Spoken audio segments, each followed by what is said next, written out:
बिस्मिल्लाहिर्रहमानिर्रहीम अस्सलामुअलैकुम।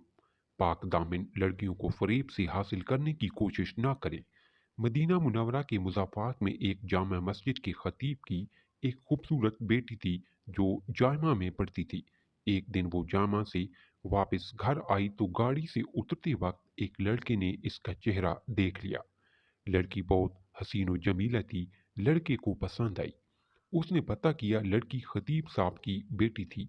लड़के ने उसी दिन से सफ़े अव्वल में नमाज पढ़ने का एहतमाम शुरू किया। अजान सुनते ही वो मस्जिद के दरवाजे पर पहुंच जाता। नमाज तक तिलावत कुरान में मशगूल रहता।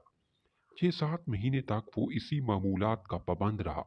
इसके बाद इसने वालिद से शादी की ख्वाहिश का इजहार किया। वालिद ने कहा ठीक है, देख लेंगे मुनासिब रिश्ता। उसने कहा लड़की मैंने देख ली है। वालिद के पूछने पर उसने खतीब साहब की बेटी के बारे में बताया। उसने कहा ये तो बहुत अच्छी बात है, इमाम साहब से मिलती है। अमादीनी महल्ला के साथ इमाम साहब की खिदमत में हाजिर हुए। इमाम ने लड़के के बारे में पूछा। उन्होंने इस लड़के की तरफ इशारा किया। खतीब ने लड़के की दीनदारी को देखकर रिश्ता लड़की से मशवरा करने और रजामंदी जाहिर करने पर कबूल किया। चुनाचा रिश्ता तय हुआ। 6-7 माह बाद शादी हुई। शादी के कुछ अरसे बाद लड़के ने नमाज पढ़ने में सुस्ती शुरू की। 1-2 माह बाद लड़के ने दाढ़ी काट कर घर आने पर लड़की ने सख्त नाराजगी का इजहार किया। उसने कहा कि ये नमाजी तो मैं तुम्हें हासिल करने के लिए पढ़ रहा था। अब मकसद हासिल हो चुका है, अब क्या ज़रूरत। लड़की ये सुनकर बहुत अफसरदा खातिर हुई और जाकर वालिद साहब से कहा इस बेदीन के साथ एक दिन नहीं रहना चाहती। ये मामला महकमे अदल तक पहुंच गया। काजी ने दोनों में तफरीक का फैसला किया। लड़का बहुत परेशान हुआ। उसने बहुत कोशिश की लेकिन लड़की को दोबारा ना पा सका।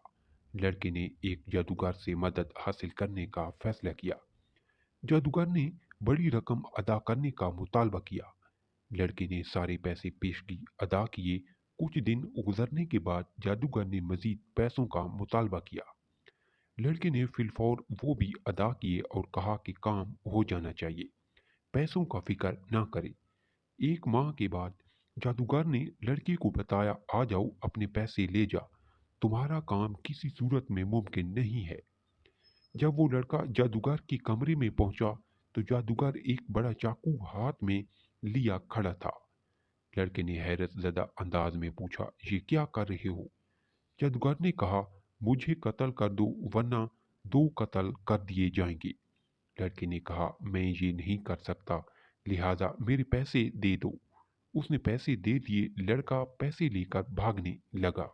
इसी असना पुलिस वाले ने लड़की को परेशान हालत में भागते हुए देखकर गिरफ्तार कर लिया। पैसे जब्त कर लिए। लड़की के तवस्त से पुलिस जादूगर तक पहुंच गई। जादूगर ने पुलिस को कहा मार डालो, मैं मरने वाला हूँ, मुझे वो नहीं छोड़ेंगे। पुलिस ने दोनों को काजी के पास ले गए।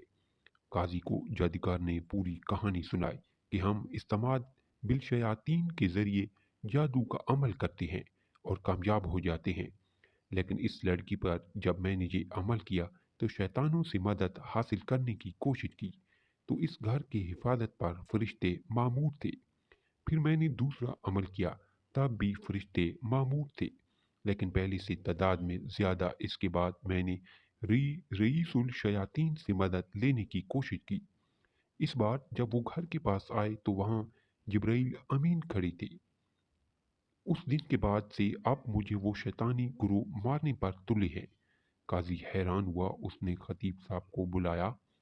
इमाम साहब तशरीफ लाए तो उन्होंने पूछा कि क्या अमल करते हो कि फरिश्ते आपके घर की हिफाजत पर मामूर हैं। उसने पूछा क्यों, क्या हुआ। क्योंकि इसको पता भी नहीं था कि यहाँ क्या चल रहा है। जब उन्होंने इमाम साहब को पूरी कहानी सुनाई तो खतीब साहब ने कहा हमारे घर में सुबह रोज़ाना सूरह बकरा की तिलावत होती है और जिस घर में सूरह बकरा की तिलावत होती है उस पर जिनात और शयातीन असर नहीं करते। नेक खानदान की हिफाजत अल्लाह ताला ऐसा इंतज़ाम करता है। ये पोस्ट उनके लिए जो जादू या जिनात की वजह से परेशान है। अपने दीन को समझें और अल्लाह पर ईमान मजबूती से कायम रखें। खुदा हमारा حامی و ناصر ہو۔ اگر آپ کو یہ میری سٹوری اچھی لگی ہے تو پلیز میرے چینل کو سبسکرائب اور ویڈیو کو لائک ضرور کریں اور کومنٹ میں اپنا اظہار ضرور کریں۔